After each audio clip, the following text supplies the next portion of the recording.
राज्यातील 29 महानगरपालिकेच्या निवडणुकीसाठी 15 जानेवारी 2026 रोजी मतदान प्रक्रिया होईल।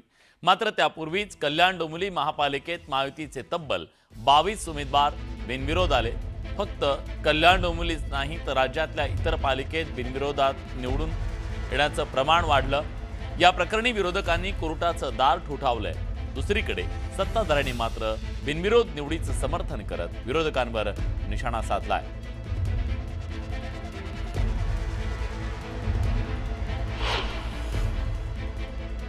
यावेळी तर तुम्ही कमालच केली।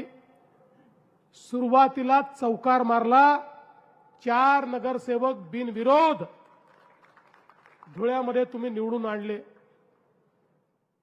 आता आपले नगरसेवक बिनविरोध आले तर काही लोकांना मिर्ची लागते। अब तुमको मिर्ची लगी तो मैं क्या करूं? अरे या ठिकाणी देशाच्या लोकसभेमध्ये 35 खासदार बिनविरोध आले आहेत। 35 खासदार आणि त्यापैकी 33 खासदार काँग्रेसच्या काळात आले आहेत। अनेक नगरसेवक बिनविरोध झालेले आहेत, अनेक पक्षाचे झाले आहेत। त्या ठिकाणचं स्थानिक नेतृत्व हे किती मजबूत आहे यावर अवलंबून असतं आणि जनतेला तिथलं स्थानिक नेतृत्वावर विश्वास असतो। म्हणून सर्व पक्षाचे लोक विकासाच्या बाजूने कुणाला तरी अनपोज करतात। त्यामुळे मला वाटतं हे जे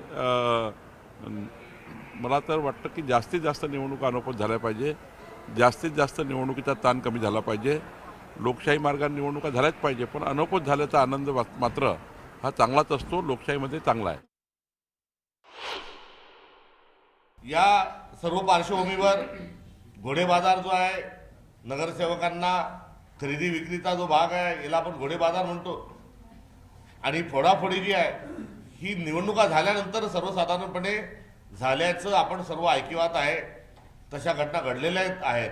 मात्र यावेळेस हा घोडे बाजार हा अधिक पुढे घेऊन गेले आणि आपले उमेदवार अनपोज करण्याकरता त्यांनी मोठ्या प्रमाणावर पोलिसांकरवी प्रशासनाकरवी दबाव आणला, पैशाचा वापर झाला आणि मोठ्या प्रमाणावर विड्रॉल जे आहेत हे सत्ताधाऱ्यांनी गैरमार्गाने करून घेतले।